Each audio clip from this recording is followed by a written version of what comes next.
actually, for this webinar. I'm going to share my screen. Okay, so now let me see, like this, and eventually like this. Yes, so this webinar is jointly organized by two commissions of the Union of Superior Generals of Men Religious Congregations and of the Women Religious Congregations. They are the Justice, Peace, and Integrity of Creation Commission and the Interreligious Dialogue Commission. The experience of COP26 is very interesting from both angles, namely the point of view of the Justice, Peace, and Integrity of Creation and of the interreligious dialogue. Because integral ecology and dialogue are tightly interconnected. Because of such common interest, the two commissions decided to co-organize this event. The purpose of this webinar is to raise awareness about the role of faith communities in responding to the cry of the earth and to the cry of the poor. In particular, the webinar's objectives are, let me see if the slides move. Yes. Have the slides moved on? I hope so. Okay. So I was saying that the purpose of this webinar is to raise awareness about the role of faith communities in responding to these two cries. And the specific objectives are to facilitate the understanding of multilateral dynamics as a participatory way to address global issues, to raise awareness about the role of faith communities in multilateral processes, to promote an encounter, dialogue, and cooperation among different faith communities, and to question the current development model, which is the cause of the climate crisis, and possibly look for an alternative paradigm. So COP26 in Glasgow, which took place in November last year, has been a very, very interesting experience. And many people have been asking whether it was a success or a failure. Now, looking at the evaluation of the presidency of COP26, we gather that the overarching goal of containing global warming within 1.5 degrees Celsius above pre-industrial levels is still alive, though the pulse is weak. So far, measurements indicate that we have reached 1.1 degrees increase in global temperature. If we go beyond 1.5 degrees, climate change effects are likely to be devastating. For example, small island states such as the Maldives or the Marshall Islands risk to disappear under the ocean. This notwithstanding, there have been some breakthroughs on which it is possible to build to accelerate the transition to net zero greenhouse gases emissions in time. and scientists tell us that we really need to decrease emissions by 45% as compared to the levels of 2010 by the year 2030. Net zero emissions mean that the balance between emissions and absorption of greenhouse gases such as carbon dioxide is zero. That is crucial in order to stop global warming, which is the main driver of climate change. The perspective of COP26 is based on a pragmatic outlook, which tries to maximize gains to accelerate the transition to net zero, assuming that the current economic and financial systems are the only option, or at least the best option we have. That means harnessing all market forces, mobilizing private capitals, building on technological innovations to find solutions, and scale these up for impact. However, there is also another narrative, namely that the very system that has caused the climate crisis cannot be a solution to the problem. And this is because it is a system that presupposes endless growth to sustain itself. Technological innovations, once there is an enabling environment and they become commercially viable, create excitement because they promise new markets, business opportunities and jobs, for example, in the field of green energy.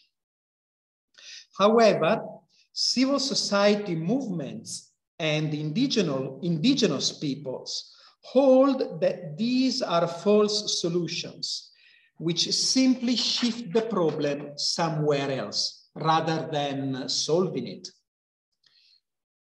They advocate for environmental justice and for responding to the cry of the earth and of the poor.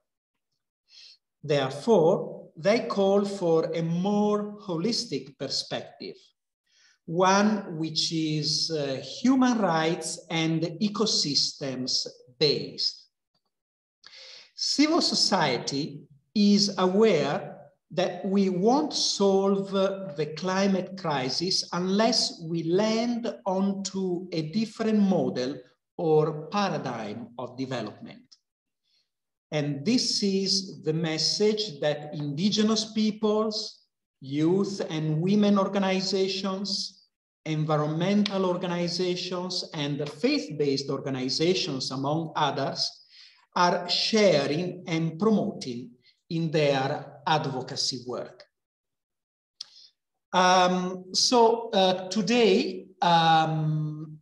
Today the program is organized in two parts. This is the first part before lunch, and we will have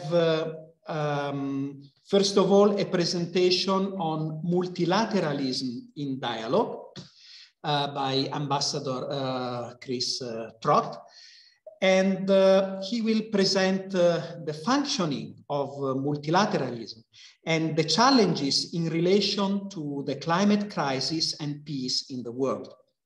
This is because we need to be familiar with the dialogue and negotiation dynamics of multilateral processes. And that is because that is the context within which we need to situate the contribution of faith communities. The dynamics of participation at COP are based on multilateralism. Both parties, that is the states who signed the international agreements, for example, in Rio, in Tokyo, and Paris, and also civil society organizations who are observers at COP, are called to operate through groupings, which are also called constituencies. And that is for obvious reasons: time, elaboration of common positions, practicability of negotiations, and so forth. The overall aim is to reach a consensus, which is not an easy task, considering the different interests at stake and the radicality of the changes needed for containing global warming within 1.5 degrees above pre-industrial levels.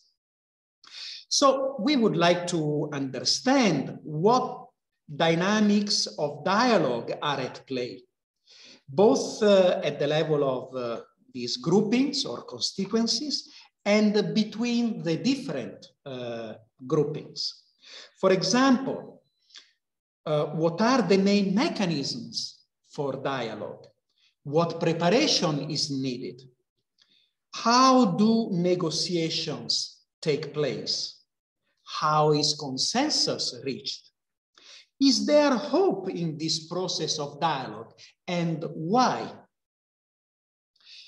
The first part of the webinar was also set to give voice to a leader of indigenous people to articulate their vision of an alternative development paradigm. We invited Honorable Joênia Wapichana, who is the first indigenous lawyer in Brazil and a member of the Wapichana people of northern Brazil.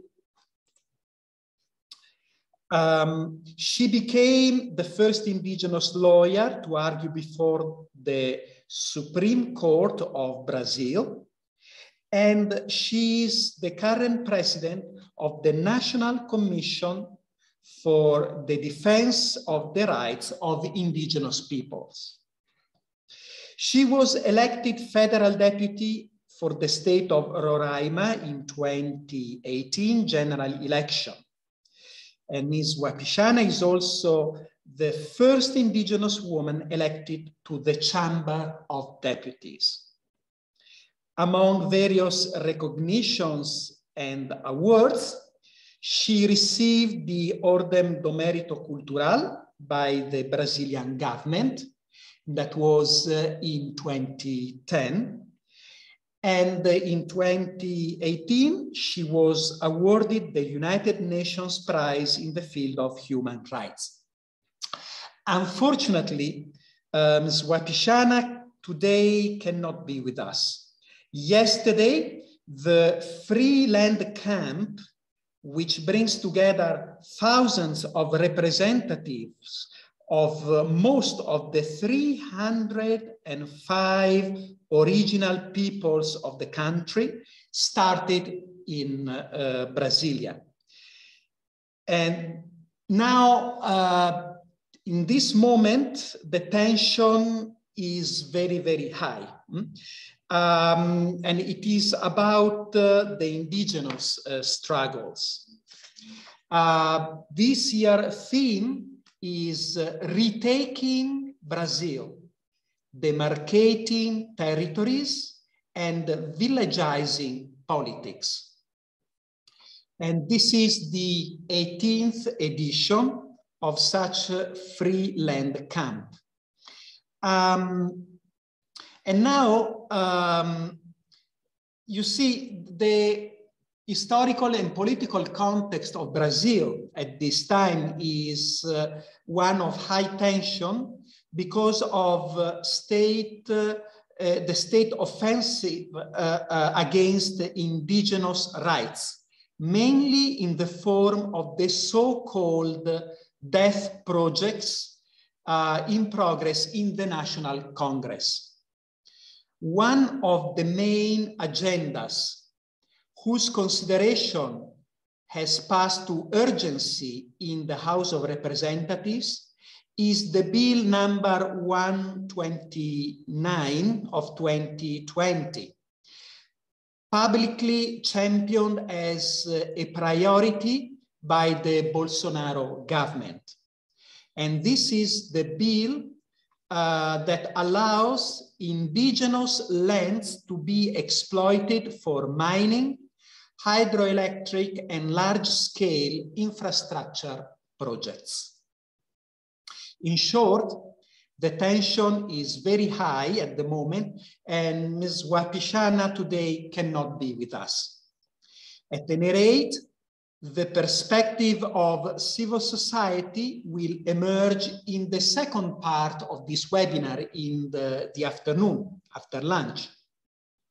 And we shall have more time this morning to engage in our conversation with Ambassador Trott.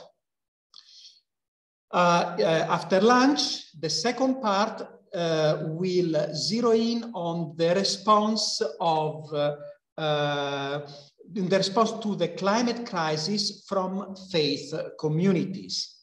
The first presentation will elaborate on the Talanoa dialogues, and the concept of the Talanoa dialogue was introduced into international negotiations during the 23rd United Nations Climate Change Conference, that was COP26, held in 2017, and represented the first time in the United Nations Framework Convention on Climate Change process that national governments met with non-party stakeholders in an official setting. In particular, the presentation will focus on the involvement of faith traditions in the process. And the second input instead will share the concrete experience of a religious congregation in raising ecological awareness and promoting ecological conversion and transformation. So I am now delighted to introduce to you Ambassador Chris Trott. So I'm going to share again my screen, and then I need to share it again in presentation mode. Sorry, like this. Okay, so Ambassador Chris Trott became the British ambassador to the Holy See in September 2021. He has been a British diplomat since 1991. His most recent roles have focused on the Sudans, first as a special representative for Sudan and South Sudan from August 2016 until March 2019. And then as British ambassador to the Republic of South Sudan from May 2019 until the end of 2020. He has worked in Burma, Japan, Afghanistan, the South Pacific, and both West and Southern Africa. In 2007, he was appointed as Her Majesty's ambassador to Senegal, accredited also to Guinea-Bissau, Cape Verde, and Mali. In 2011, he was appointed as Consul General in Cape Town, South Africa, followed by a short stint as High Commissioner to the Solomon Islands, Vanuatu, and Nauru. Among various roles in the Foreign, Commonwealth and Development Office in London, he worked as Deputy Head of Human Rights Department and as Deputy in a then newly formed unit in the Department for International Development, designed to address stabilization post-conflict. Ambassador Trott has also participated in the COP process and is going to help us understand multilateralism in dialogue, its functioning and the challenges for climate crisis and peace in the world. Ambassador Trott, thank you for your availability, for being with us today, and the floor is yours.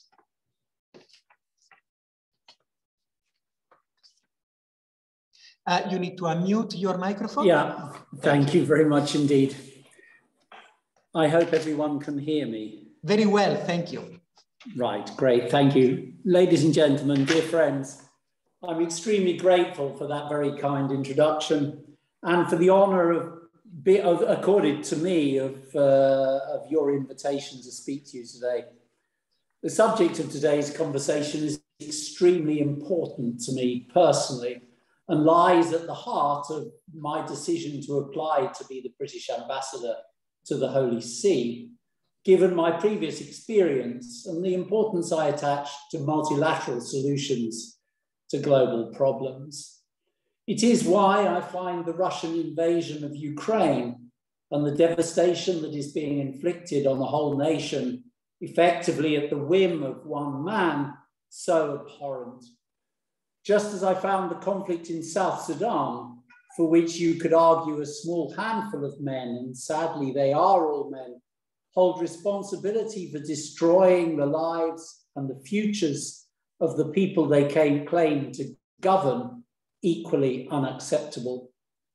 We can come on to the parallels in a minute, but I just wanted to pause for a moment to think about the victims of conflict in the 21st century, wherever they are, especially in this period when Lent is overlapping with Ramadan, and two of the world's great religions encourage their believers to reflect on how they are leading their lives. May they all know peace.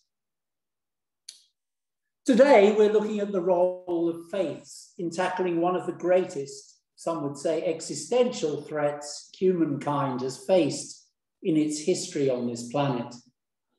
Climate change is already affecting all of us throughout the globe.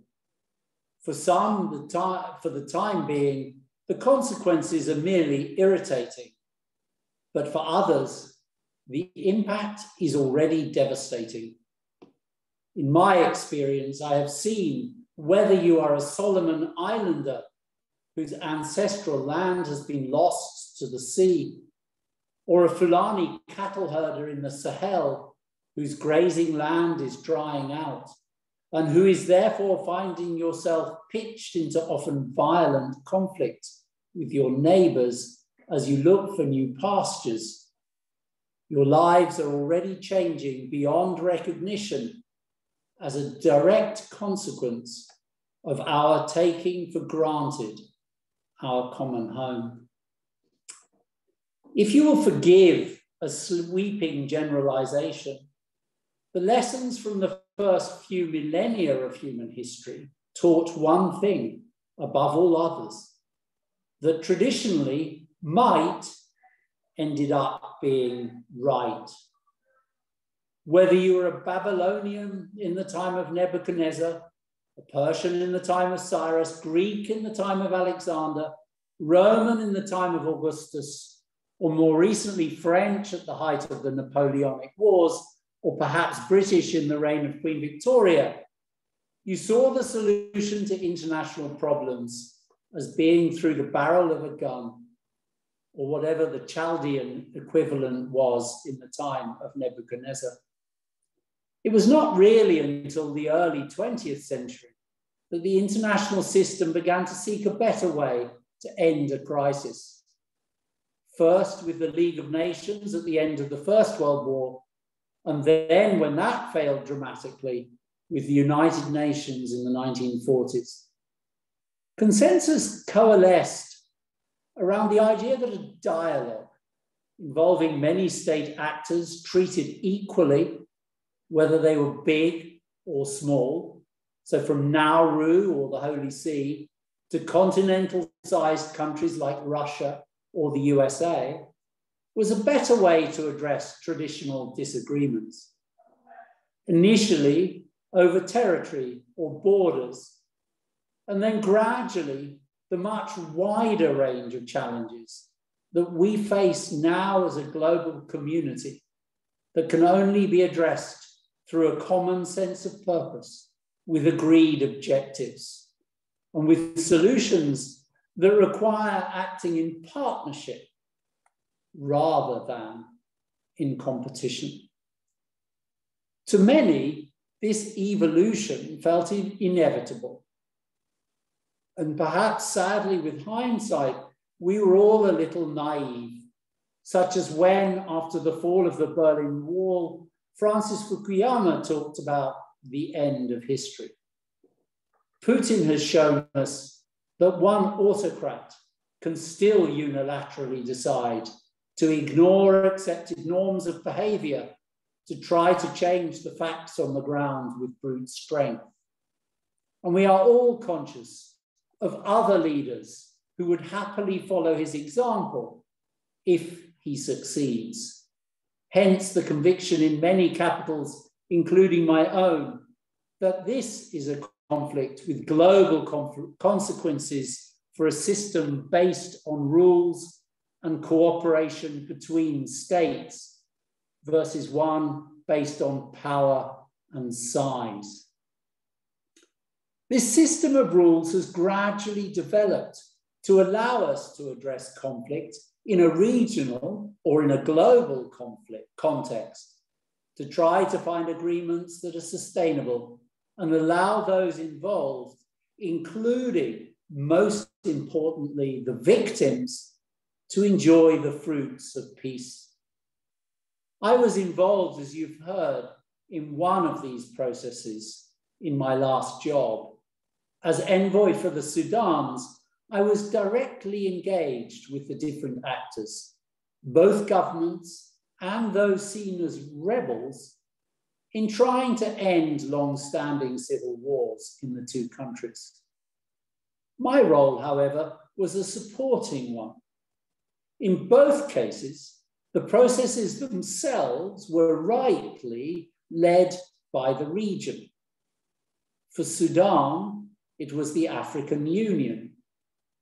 For South Sudan, it was IGAD, the regional body for East Africa, headquartered in Djibouti. In both cases, our request to the mediators was to ensure that ordinary people, business groups, women's groups, faith representatives, young people, the media, had an active voice in the negotiations and the power to hold their leaders accountable once agreements were signed. Over the time that I was involved in the process, I realized that these political negotiations do not go far enough. They speak to the ambition, or perhaps the personal greed, of particular leaders in the way that they talk about power sharing, which cynically can be seen as sharing the spoils of war. But no matter how hard I argued with the mediators, at no stage did the discussions focus on the importance of responsibility sharing, delivering for the people, whichever portfolio a particular warlord was allocated, be it health or education, defense or policing, petroleum or mining. And the idea that people who had been seeking to destroy each other on the battlefield, in South Sudan's case for over 30 years, might actually cooperate in governing the country, to me seemed fanciful. Peace agreements are regularly signed, but seldom implemented. What is often missing is any sense of reconciliation, which is surely fundamental to moving beyond conflict. If diplomats and mediators can speak to the heads and perhaps the pockets of warring leaders, who can truly speak to their hearts, to persuade them to set aside years of pain and anguish, possibly including the deaths of loved ones, to work for the common good? The answer should be obvious to all, particularly this audience today, but has not been advocated often enough, in my opinion. Recognizing the importance of faith in the lives of perhaps 80% of the world's population, surely it is not too difficult to envisage faith leaders playing this crucial role. And this is what we have seen happen since the South Sudan peace agreement, the revitalized agreement on the conflict to resolve the conflict in South Sudan, was signed in September 2018. Pope Francis called together the leaders of the different factions to Rome in 2019, alongside the Archbishop of Canterbury and the moderator of the Church of Scotland, representing the three largest Christian denominations in South Sudan, to remind those leaders of their responsibilities and to help them overcome their suspicion or perhaps loathing for the sake of their country.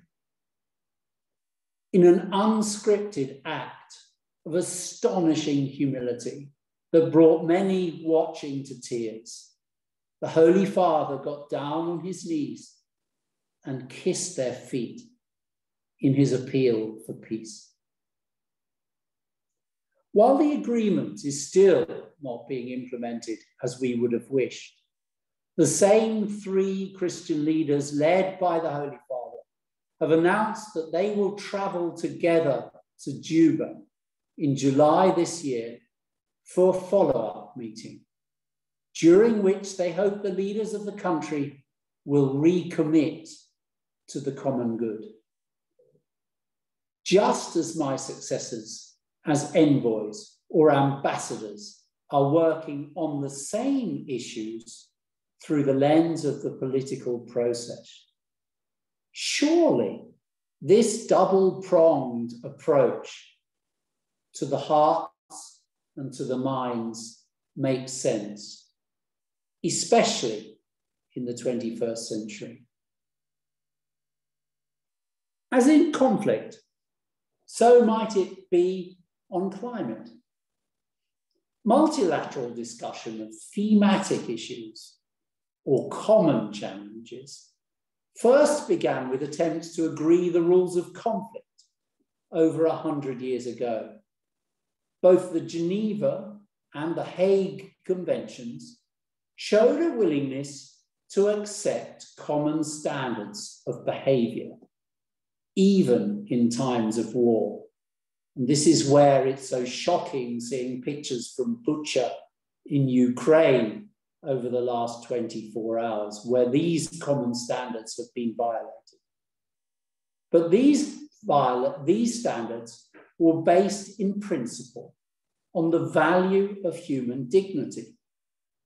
This naturally flowed from the idea, long held by different faiths, that we humans all deserved the same degree of respect, whomever and wherever we were. So the Universal Declaration of Human Rights was adopted in 1948 and has gradually been elaborated on ever since. Then, over time, this idea of human dignity has led to a shared understanding of the importance also of equal opportunity. All people deserve an education, the opportunity to develop and to provide for their children, whatever the political persuasion of their governments. From this aspiration first grew the Millennium Development Goals and subsequently the Sustainable Development Goals, with their targets of the elimination of poverty and hunger, and for access to health, education, and sustainable livelihoods. Issues that by their very nature could not be resolved by individual states acting on their own, but rather required a collective effort with agreed priorities and actions. At the same time, there was, starting in the 1990s, a growing understanding amongst scientists and then politicians that we were altering the global climate in a way that would fundamentally change the planet and risked becoming irreversible unless we agreed to adjust our behavior and to act more responsibly. In the context of other UN fora, 154 countries came together in Rio for the Earth Summit in June 1992 to negotiate and then agree the UN Framework Convention on Climate Change.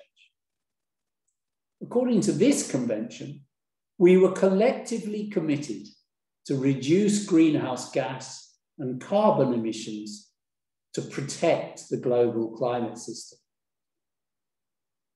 Following its signature, it was agreed that once a year, starting in 1995, the state parties to the convention, the countries that have signed it, should come together to agree implementation and assess progress. These meetings include the Holy See, which is an observer state rather than a state party. These meetings have been called the Conferences of the Parties, or COP for short. And since then, there have been 26, some seeking to agree ambitious implementation programs, like in Kyoto and in Paris, others merely to hold countries accountable to their previous commitments. The Glasgow meeting that was referred to earlier was the latest of these. Being inside one of these processes is like playing a multi-dimensional game of cards. Every nation has a set of objectives they are willing to commit to, as well as having interests they're trying to protect. How much each of them is prepared to set aside for what we might call the common good is often the key question in determining the level of ambition at each stage in the process. And then, how much the politicians are able to persuade their constituents back home to accept what has been agreed dictates the degree of success in the implementation.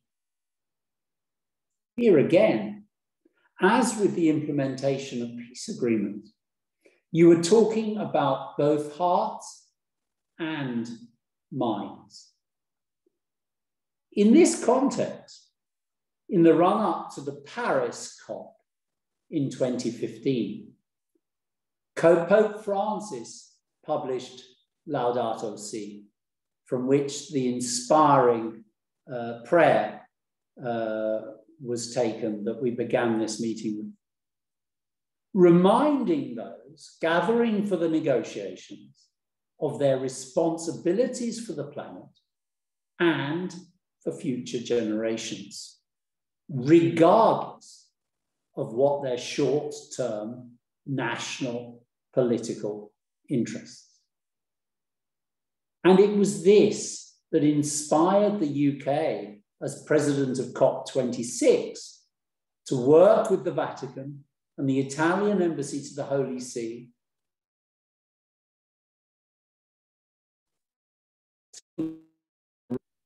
Because as president of COP, you have a particular responsibility to set out the ambition for the meeting and a strategy for achieving it, regardless of your own, perhaps more parochial, national interests. So my predecessor as ambassador to the Holy See set the ball rolling with 8 months of online meetings that involved both scientists and over 30 faith leaders to talk about the problem and come up with proposals to put to Glasgow. At the end of this process, the faith leaders agreed an appeal, which they all signed in the Vatican on the 4th of October last year, and which Pope Francis himself then handed to the COP president-designate, the UK former Minister Alok Sharma, appealing to the hearts of the political leaders and making a commitment to sell the compromises necessary to their congregations.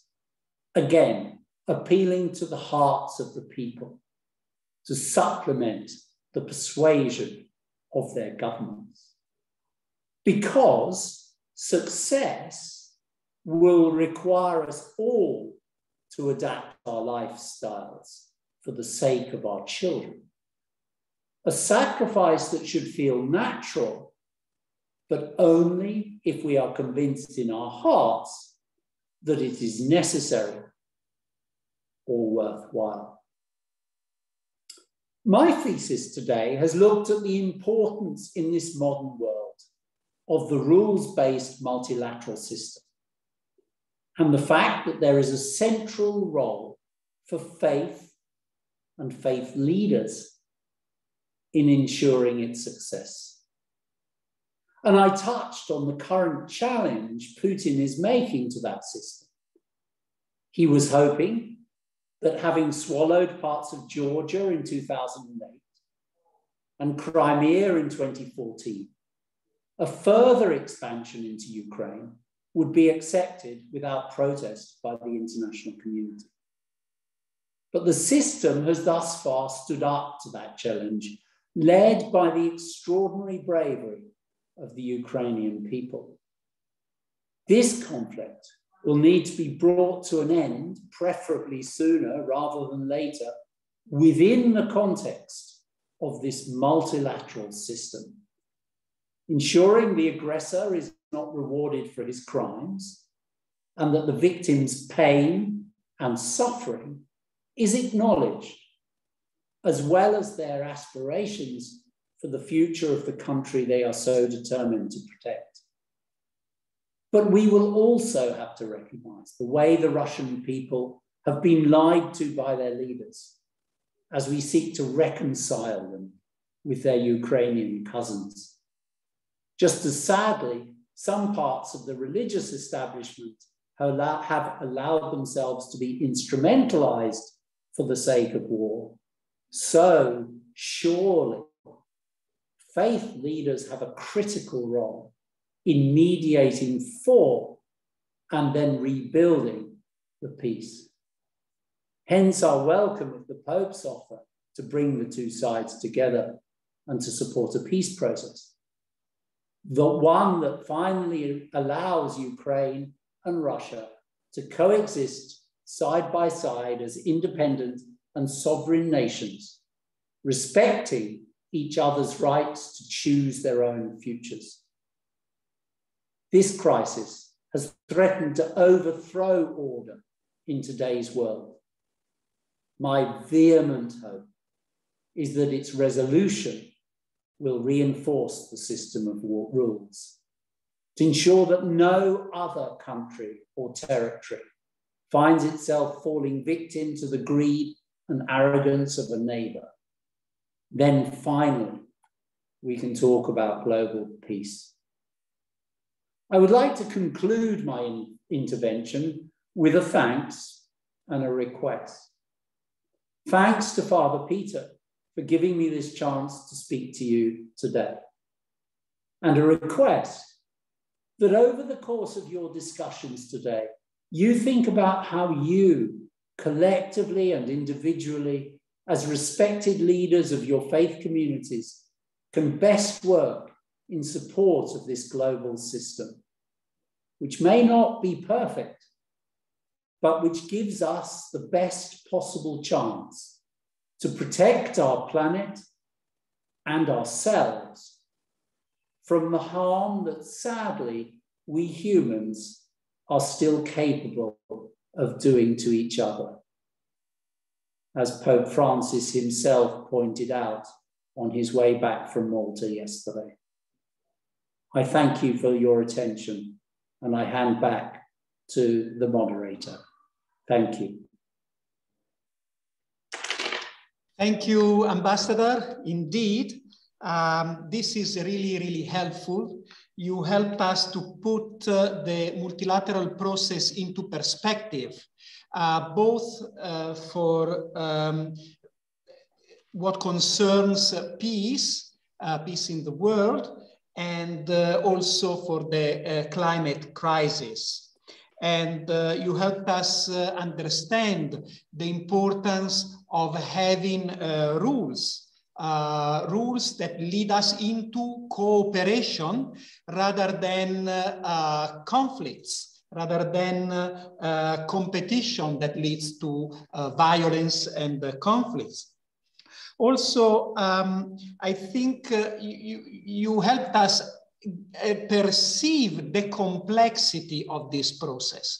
Many of us may recall that even during COP26 in Glasgow, the media were reporting the frustration of, for example, the young people, attacking politicians and leaders, saying, you don't care, you're not doing anything. But you helped us understand that it's not necessarily selfishness, right? But politicians really have also the task of mediating, with the interests with national interests and the demands of people. And so it's really a very difficult balance that they need to find. We remember some years back when the French government, for example, raised the taxes, to reduce, or better, put a carbon tax. There was the revolt of the Gilets jaunes, right? And it was it went on for a full year, and it was really a very difficult internal crisis that they had to face. So the complexity is there, and you also helped us appreciate how much leadership is crucial in this process. And certainly the role of the presidency, for example, in COP is very crucial. As you said, the presidency has the responsibility to set out the ambitions and the strategy to achieve them, regardless of country interests, for the sake of the common good, so the long-term perspective. And we know how difficult that is. I was lucky to be able to be in Glasgow, and I have to say that I really appreciate that role. And really, it really takes a lot of ability and a lot of integrity, even from a human point of view, because you are trying to do your best and you are under fire from every side. It's really, really difficult indeed.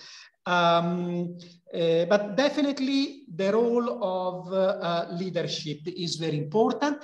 And then, as you underscored, the importance also of faith groups and their leaders, precisely because there is a need for mediation. Conflicts are there, and we need to help people rediscover their own humanity, what they hold in common, and what can help them overcome not just the tensions, but also the conflict of interests in the name of something bigger, you know, than national interests. And also there is a need, as you said, of a spirituality, because when we look at things from a theoretical point of view, let's say, it's easy to recognize that we need new lifestyles. But when we have to pay the price for it, are we still ready to pay that price? So unless we are moved by values and we are moved by relationships, we are moved by something that transcends our immediate needs and immediate interests, we are not likely to meet you know, the challenge of our time and to overcome it. So that's very important. And thank you also for helping us appreciate how even the crisis we are experiencing today, you know, in Ukraine, you know, it's but another example, you know, it's really something that in its dynamics and in its mechanism portrays, you know, the challenges that we have also in other contexts and also in other, you know, countering other crises, such as the climate crisis. And so we really need, as you said, you know, it's not simply a matter of coming to a peace agreement, coming or to a climate agreement.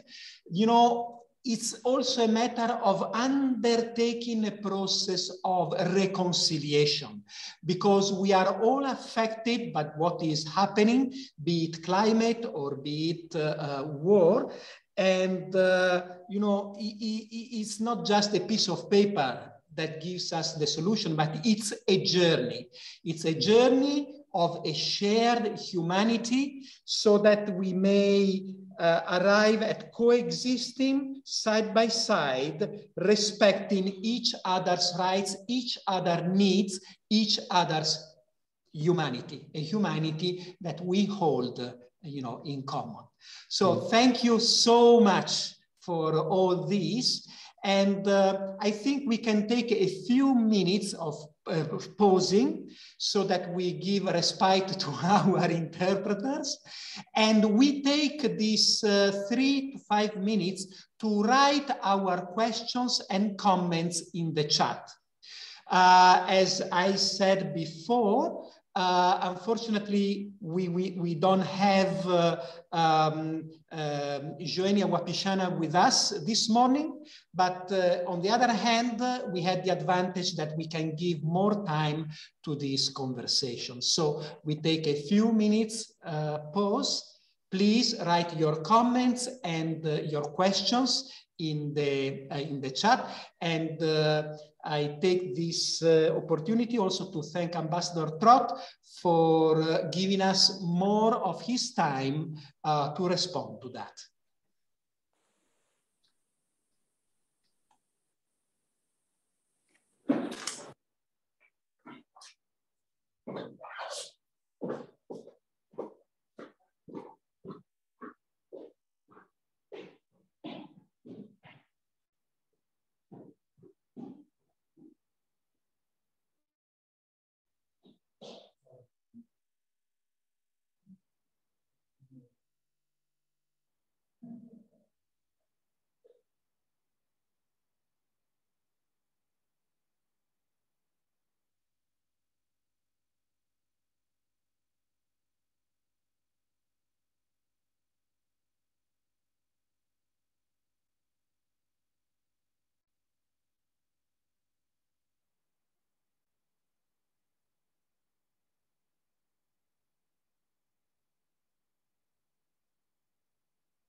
Thank you, Alberto.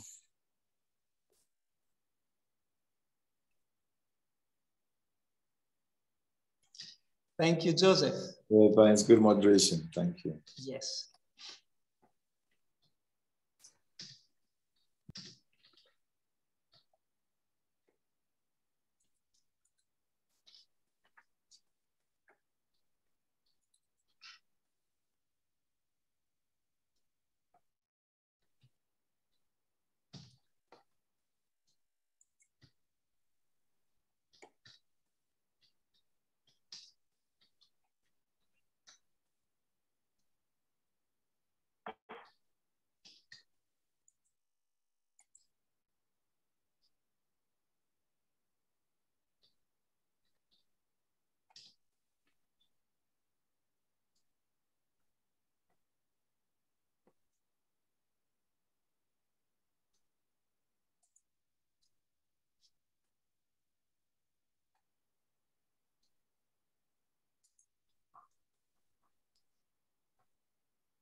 Okay, so we had the 5 minutes.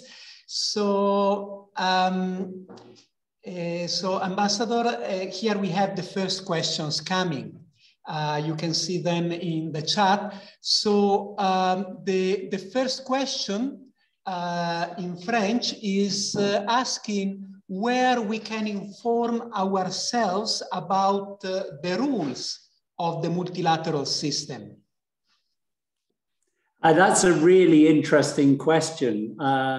People talk about a rules-based international system regularly, but I'm not sure that the rules are necessarily set out in a way that's easily accessible. It's more about the principles, I would say. So the principles of the UN and the Security Council and the General Assembly are that all nations should be treated equally, that the Security Council exists to protect the global peace and security architecture that has been designed in the post-World War II era, which again makes what's going on right now, led by one of the members of the Security Council, particularly ironic and sad. So I can't think of anywhere particularly to point to in answer to this question, but I would start on Google, I guess. Thank Sorry. you. Thank you for that. The second question is also very interesting. It reads, the multinational corporations are able to be present in your zone areas during the COP sessions. What is your perspective on their power of influence during this time? Another really interesting question. And it sort of speaks almost directly to the overarching question you raised at the beginning of this session about whether the current global system is broken or not. I mean, I, as a representative of a state, feel strongly that actually the economy is important to us all in terms of providing jobs and ultimately livelihoods. And it might not be perfect, and we need to be working to make it better. But I think throwing it out isn't going to help anyone. And on that basis, I would argue that the corporations, the people who invest money, the people who provide us with services are critical in ensuring the success of the project that we're undertaking to change the world's dependence on fossil fuels, for example. Governments can't do that on their own. And I would argue that groups of civil society, faith groups, we can't do it as individuals. We need the economic power, we need the research capabilities of big corporations. So what we need to ensure is that they're accountable for what they do, but we will need their engagement in order to achieve our ambition. And I think that's why they're given access and why they are engaged by governments to try and ensure that this project of protecting the planet from climate change is a success. Thank you for that. Another question goes like this. How, in your experience, is the voice of faith leaders perceived by civil society? And what would help the voices of faith communities be heard? I mean, I have to say it's quite hard to generalize about the attitude of civil society to the engagement by faith leaders. But I would remind you of the statistic that I put in my talk. 80% of people on this planet profess a faith. And so for that 80% of people, it should feel natural that people that they respect on a Friday or a Sunday, or a Saturday, whenever they worship, should have something to say about the rest of their lives and about the way in which they live their lives and the impact that has on the planet. So, you know, I would not feel too embarrassed about putting yourselves forward as a voice, because you will be speaking for those who are sitting at other tables, the civil society table, and including the government tables. You know, there are people of faith at all these tables or in all these camps. I think that what is important is actually to ensure that the engagement of faith leaders is not token. And you could look at this actually in the global sort of systems struggle in a way with giving proper voice to women in the context of peace negotiations. You know, at the first sight, 50 years ago, peace negotiations were a bunch of men sitting around a table. It's taken all that time to start to see women at that table, but having a woman at that table is not necessarily enough if she doesn't have a voice and if she doesn't have, isn't empowered to engage in that discussion. And even after all the progress we've seen, I remember a couple of weeks ago seeing photographs of the first discussions between Russia and Ukraine taking place on the Belarus border. And there wasn't a single woman in the photograph. So it's a bit like that. It's about broadening out the negotiation process, empowering people from different backgrounds to participate in it, and ensuring that the people who are sitting there at that table are listening and are taking account of what those people are saying, showing respect. I'm not sure if I've answered the question or if I've just sort of gone off on a tangent, but forgive me. Thank you for that. Oh yes, we have some more comments and a question. There is a comment from Celine who says that corporate greed and domination of Western countries are two hurdles. And then there is a question that is connected to the remarks you made about Ukraine. And it goes like this. It is so disappointing that the leader of the Orthodox Church sides with the regime in Russia. Is this not a call to strengthen our ecumenical efforts? From your experience, is there anything that the global Roman Catholic leadership can do in this regard? I absolutely agree with the sentiment expressed in that comment about the disappointment I feel. You feel that the church has allowed itself in Russia to be instrumentalized in this conflict. And I feel that's desperately disappointing. Whether or not the global Catholic Church can assist is also an interesting one. I would say yes.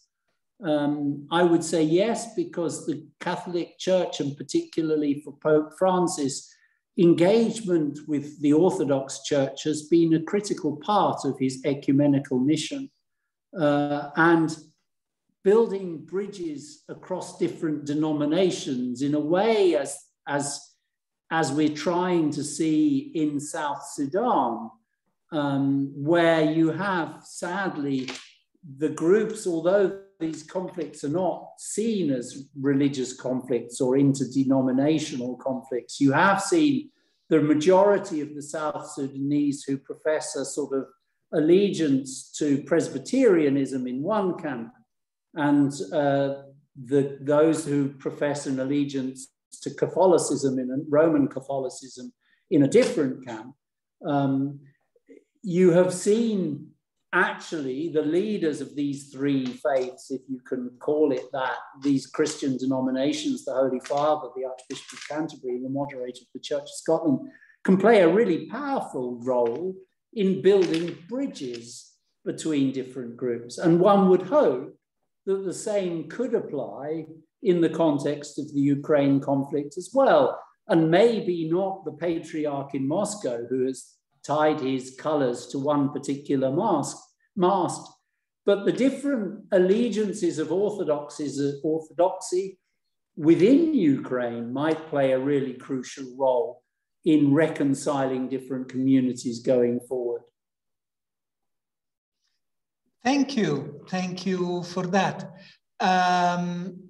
Then I see a comment from Henrik Grappe, who is also going to give a presentation in the afternoon, Reverend Henrik, from the World Council of Churches. And he explains, just for clarification, it is the Russian Orthodox that is aligning with the Russian president. There are many Orthodox that are against the war, even in Russia. So he's absolutely right. And I'm sorry if I gave the impression it was different. I was really talking about the leadership. Yes, so thank you very much for this point of clarification. And Ambassador, in your talk, you touched a very interesting point, bringing the experience from Sudan and South Sudan. You spoke of the importance for civil society, even faith-based groups, to hold governments accountable. Because you said yes, we may even reach agreements, but then to implement them is another thing altogether. So it's really the responsibility of citizens to hold their leaders accountable to what they have pledged. And could you elaborate more on this, especially, you know, how can we citizens hold our governments accountable practically? Yeah, that's a really interesting question. And I mean, I'm going to answer it, if I may, by giving the example of the agreement in South Sudan, because it's the one that I know best. In the end, we persuaded the regional organization to invite citizens groups, including faith leaders, business groups, women's groups, youth groups, to be parties to the peace agreement. So they were in the room as the peace agreement was discussed. They were able to comment on the elements of that agreement.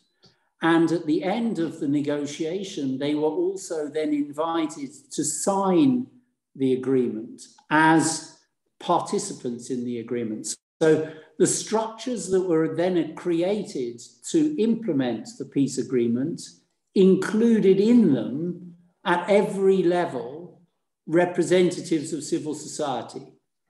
And the idea was that in those committees, the Committee on Security, the Committee on Business, the Committee on Jobs, the Committee on Parliament and on the Constitution, in all of those committees, there would be an ongoing role for the non-military actors or the non-armed actors in the conflict, because traditionally a peace agreement focuses on those with guns. And in the experience of South Sudan, what we've learned is that if you only focus on those with guns, then the next time there's a peace agreement, more people will end up having guns and will have involved themselves in the conflict in order to secure a seat at the table. This system, in principle, is potentially very effective. The problem is, as we've seen in South Sudan and many other conflicts, is that the politicians who retain power through these agreements are then often very happy to try and weaken the ability of these sort of implementation groups to hold them accountable. And what is absolutely critical in trying to redress that balance is to ensure that in the peace agreement also is included a sort of recognition of the role that the media have to play in talking about the implementation of the peace agreement and sort of empowering citizens through their work to hold the leaders accountable. And this also is something that sadly, in the context of South Sudan, the political leaders have sought to weaken the media's ability to hold them accountable. And it's difficult to respond to those pressures when they become sort of security focused. But civil society and the media, in a successful peace agreement, I would argue, have a really critical role to play. That's very, very interesting. And it's really an innovation, I would say, and the importance of somehow changing the perspective by having a more inclusive process. And that's also tells us that it is possible to look at the solution, you know, of such difficult process from a different angle. You know, when we reach a standstill, you know, we need some element to bring in elements that help us unblock the process and find new ways. We have another question from Father Joseph. His Excellency, there is a general sentiment in some sections that the Western world has paid overly attention to the Ukraine-Russia crisis because it happened in the north. What do you say about this? I think that is, in some senses, a fair reflection, in that I think that you are more likely to be looking at a conflict in your own backyard than maybe in another part of the world that feels more distant. And I'm really sorry about that, which is why I wanted to raise the importance of the conflict in South Sudan in the context of my speech. And I know that my government is still as engaged in trying to support the South Sudanese people in their aspirations for peace in their country, as we are engaged in trying to support the Ukrainians in their aspirations. I think the thing that worries me about this particular conflict in terms of its global impact is the significant impact that particularly the fighting in the Ukrainian countryside is likely to have on global food supplies.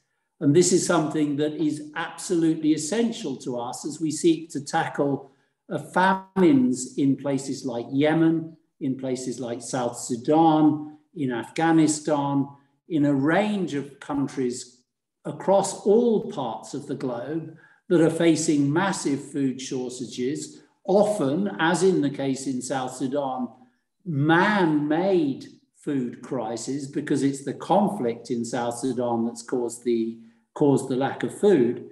But there could be ramifications beyond the borders of Europe of the crisis in Ukraine.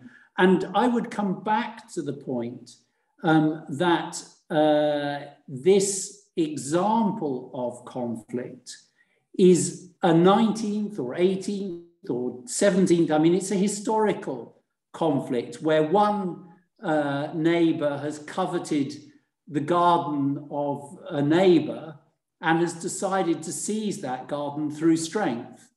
And my worry is that it's not just in Europe that leaders are looking over the fence at their neighbors' gardens and thinking that would be quite nice if I could take it.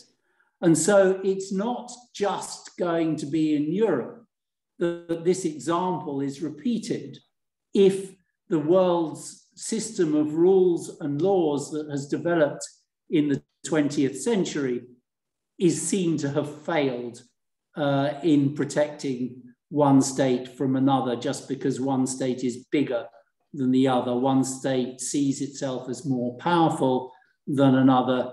One state sits on the Security Council and the other doesn't. So, you know, it's I think the implications of this conflict and the way that it plays out could have ramifications globally and in the long term. And that's why it's so important.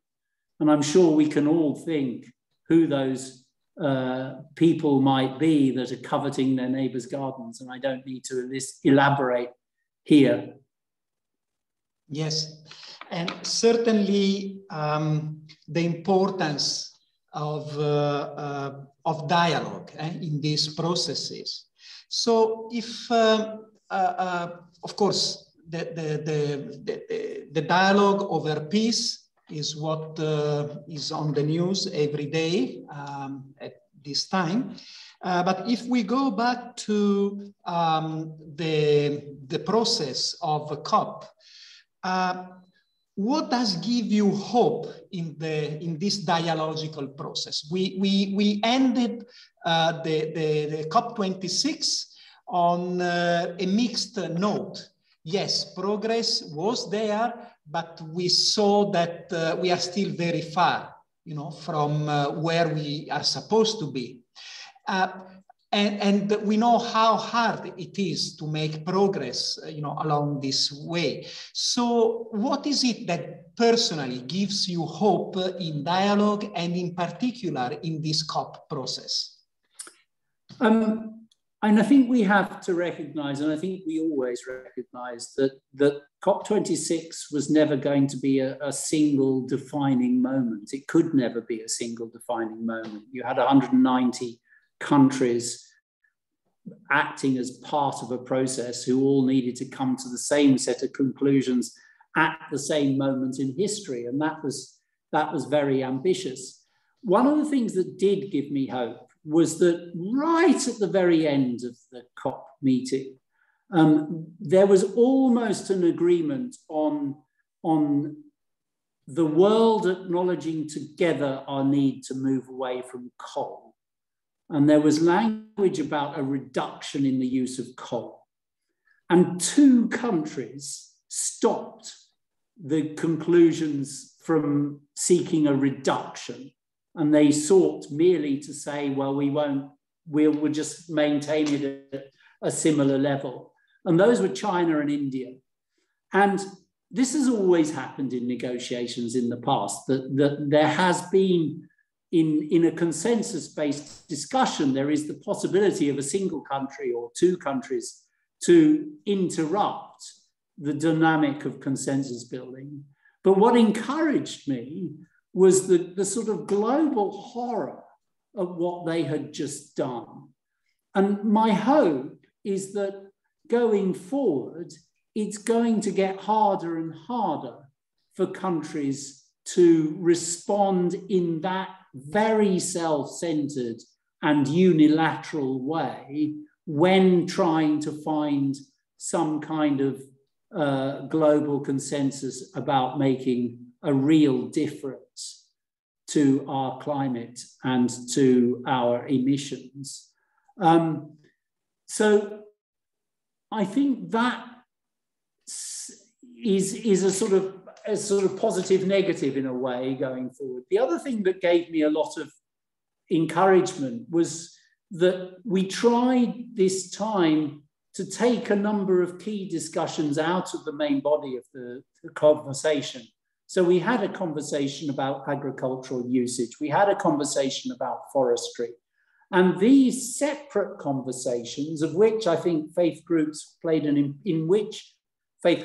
important role, allowed agreements to be reached on a series of individual things that will add up to something significant going forward if the aspirations are met. And I think the final thing I would say is that I'm an optimist, and I hope that actually humankind is waking up to the nature of the crises it's facing. And we collectively, and I think this is where the appeal of the faith leaders was so important that Pope Francis gave to Alok Sharma, because it's not going to have influenced one COP significantly, but it has an impact in the medium to long term, because it demonstrates that actually the people of this planet and their faith leaders expect things to change. And eventually, most politicians will listen to that. Of course, there are some, and Putin's an obvious example, that won't, because they're not beholden to their people. But I think an awful lot of political leaders in the world are going to take note next time they go into a climate negotiation of what their people and their faith leaders are saying to them. Yes, I hope that's not naive. Well, definitely, I think it is important, and probably we need to appreciate against all odds how much faith we need, to persevere in this process. We really need to believe, to believe in dialogue and to believe in humanity. And I believe that our task also as religious is to evoke that deep humanity within people, and because that is what will allow change real change happen. And that is exactly why it applies not just in the context of the climate, but it applies in the context of conflict as well, evoking the common humanity. I love that expression. Yes. And basically, I think, as you said, it's all is interconnected, as Laudato Si, underscores. And definitely, Pope Francis tells us that we are not facing an environmental crisis on one hand and a social, let's say, a peace crisis on the other hand. But, these are just different aspects of, the same crisis, which is a crisis of humanity. If we lose our humanity, then, we have no future. And that's really a calling that we have as religious, and now the challenge, comes back to us in acting upon this. So we have one last comment from Celine, and she's saying she's agreeing, about the impact, on climate and the environment. And she says, yes, indeed, we had the hottest March, and the temperature is 105 degrees Fahrenheit right now in India. The high is yet to come in May. So really, we are actually making experience, of the consequences of losing sight and touch with our deepest common humanity.